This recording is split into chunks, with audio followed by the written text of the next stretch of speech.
अब दर्शकों खबरों में आगे बढ़ेंगे। आज एक और बड़ी खबर आपको बता रहा हूं, सीधे आपको लेकर चल रहा हूं छत्तीसगढ़ के बाद लेकर चलूंगा उत्तर प्रदेश।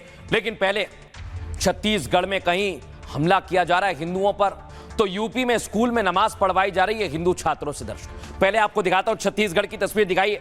गरियाबंद में सांप्रदायिक तनाव है। दर्शकों दिखा रहे हैं आप, दिखाइए फुल फ्रेम, कैसे हमला किया गया, आगजनी की गई।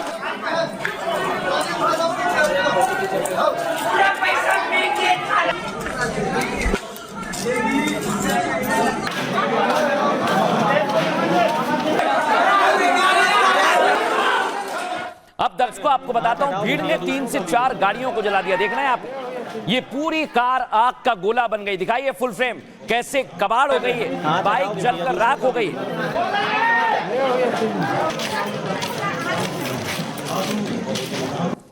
हाथ हटाओगे भैया, दूसरों का भी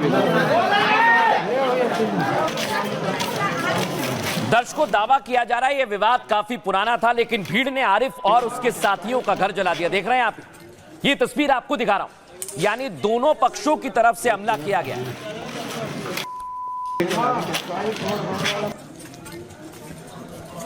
अब दर्शकों इधर आगजनी हो रही है और इधर कई सारे हिंदू घायल हुए हैं। दावा किया गया कि मुस्लिम पक्ष के लोगों ने मारा और इनकी तरफ से कहा जा रहा है कि हमला एकाएक किया गया।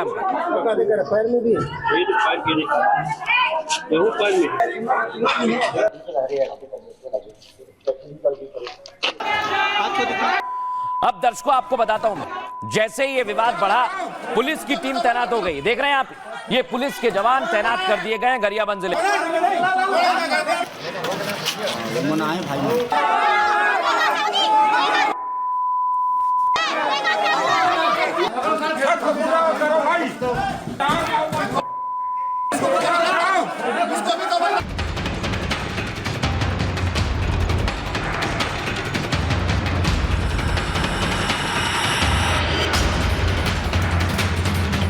छत्तीसगढ़ के गरियाबंद से लेकर यूपी के मथुरा तक कट्टरपंथी बेकाबू हो रहे हैं।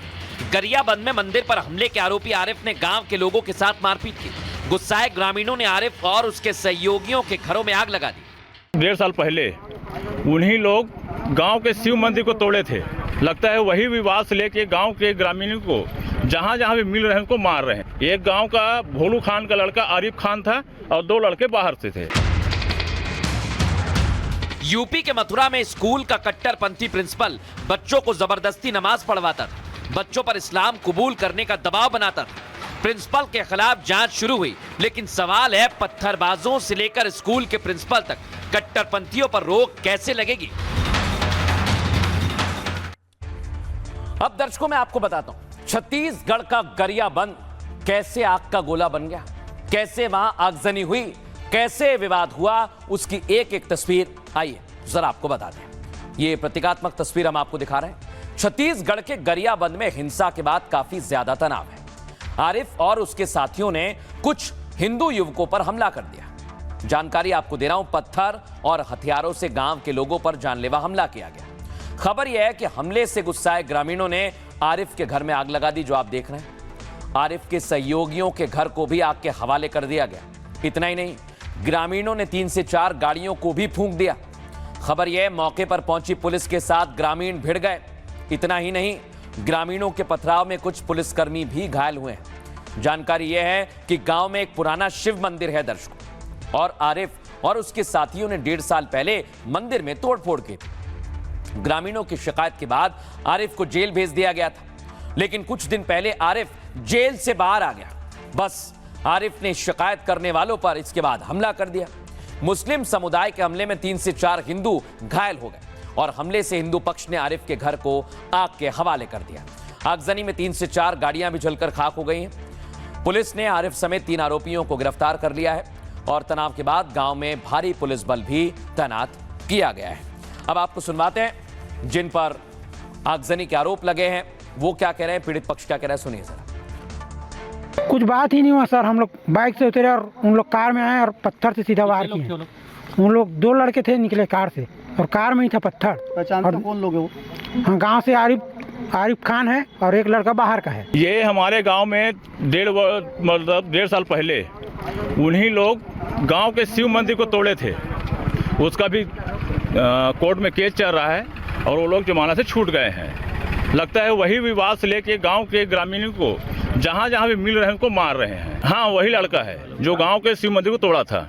आरिफ नाम का पुराना आरोपी है, उसके द्वारा गांव में आके ग्रामीणों के साथ मारपीट किए और पास में 2 गांव में भी जाके उसके द्वारा मारपीट किया गया था, जिस पर से थाना राजीव में 3 FIR हुआ है। और उसके बाद ग्रामीणों के द्वारा आक्रोशित होकर गांव में उसमें घरों का उनका घेराव किए और घेराव करके उनके घरों में आगजनी किए और तीनों आरोपी गिरफ्तार हो गए हैं। अब दर्शकों मैं आपको बताने वाला हूं कि यूपी में तो गजब ही कर दिया गया। यूपी में स्कूल में दर्शकों दिखाइए जरा स्कूल, यहां स्कूल में बच्चों को नमाज पढ़ाई। दावा किया गया कि हिंदू छात्रों को जबरन नमाज पढ़वाई गई। अगली तस्वीर दिखाइए। दावा किया गया कि यही है वो शिक्षक प्रिंसिपल जिसका नाम है जान मोहम्मद। ये डरा धमकाकर बच्चों को नमाज पढ़वाता था। सोचिए आप जरा कितना प्रेशर बनता होगा बच्चों पर। अगली तस्वीर दिखाइए। अब अधिकारी ने एक्शन लिया है और प्रिंसिपल को हटा दिया गया है। लेकिन दर्शकों मामला काफी गंभीर है और इस मामले के जैसे ही ये सामने आया है इसके बाद विरोध और आक्रोश बढ़ता जा रहा है। आइए आपको बताता हूं आखिर पूरा मामला क्या है। मथुरा के स्कूल में नमाज पढ़वाने का मामला सामने आया। आरोप है कि प्रिंसिपल जान मोहम्मद जो आपको दिख रहा है दर्शकों, ये बच्चों का ब्रेन वॉश कर रहा था। बच्चों को नमाज पढ़ने के लिए मजबूर किया जाता, हिंदू बच्चों को। बीजेपी नेता दुर्गेश प्रधान ने इसकी शिकायत जिला शिक्षा अधिकारी से की। बीजेपी नेता ने प्रिंसिपल जान मोहम्मद पर गंभीर आरोप लगाए हैं। कहा बच्चों को डरा धमकाकर यह नमाज पढ़वाई जाती थी। प्रिंसिपल हिंदू धर्म की बुराई भी करता था। इस्लाम को अच्छा बताते हुए इस्लाम कबूल करने का दबाव बनाता था। जानकारी आपको दे दर्शकों, स्कूल में तबलीगी जमात के लोग भी आया करते थे और बच्चों और उनके परिवार वालों पर धर्मांतरण का दबाव बनाते थे। स्कूल में राष्ट्रगान नहीं कराने के भी संगीन आरोप लगे हैं। इतना ही नहीं, शिकायत के बाद प्रिंसिपल जान मोहम्मद को सस्पेंड कर दिया गया है। बेसिक शिक्षा अधिकारी ने जांच के लिए समिति का भी गठन कर दिया है। और क्या कह रहे हैं अधिकारी इस पूरी घटना के बाद सुनवाता हूं आपको।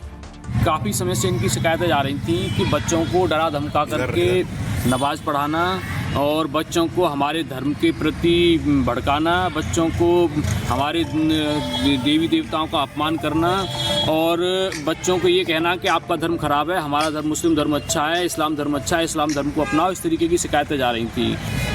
कट्टरपंथी विचारधारा को लेकर के यहाँ ये रह रहे थे। ये इन शिकायतों पर हमने शिकायतें की। अगर इस तरीके की कट्टरपंथी विचारधारा है तो बिल्कुल बर्दाश्त नहीं की जाएगी। जान मोहम्मद प्रधानाध्यापक है नौझील के, वो कहीं ना कहीं इस्लामीकरण का प्रयास कर रहे हैं और स्कूल के बच्चों को नमाज पढ़ाने पर मजबूर करते हैं। इस टाइप की शिकायतें मुझे मिली गई। अभी मेरे संज्ञान में वीडियो और फोटोज नहीं आई हैं और क्योंकि इस्लामीकरण करना भी अपने आप में एक गंभीर आरोप है, तो उसको ध्यान में रखते हुए मैंने उनको निलंबित किया। इसीलिए मैं बोल रही हूँ कि ये जो मैंने निलंबन जो किया है वो अंतिम नहीं है, अंतरिम है। जैसे ही समिति हमारी जांच रिपोर्ट दे देगी तो हम आगे की कार्रवाई